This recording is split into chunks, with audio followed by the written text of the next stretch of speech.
regardless of how you feel about at the time of this video coming out, a lot of bad shit is happening in the world. There are wars, there is famine, there is disease, there are children who are being taken from their homes and being put into slavery. There's a lot of bad shit. And what sparked this particular video was when I had heard about the assassination of Charlie Kirk.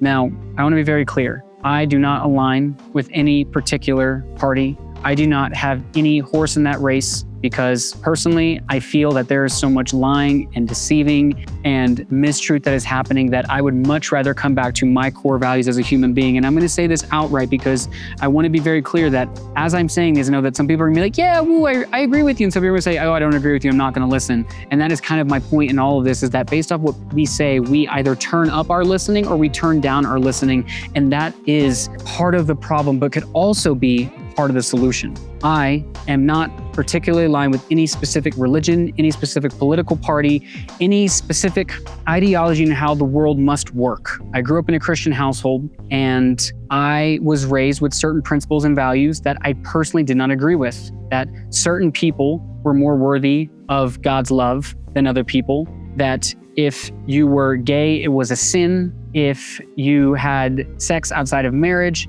that you were going to hell, and the list goes on. Eventually, after, in my own way, I started to see that so much of what I was being taught in school, in politics, and religion was about division. It was about seeing as separate, as seeing as other than. I knew that it wasn't true, because when I thought and felt that way, I felt more angry, I felt more stressed, I felt more anxious. It didn't feel like I was connected to what I believed God or God consciousness inherently was. Love in differences, love in our ability to debate and to still disagree, but still to come back to the core essence that what we want is to feel good, live good lives, and to take care of our fellow neighbor.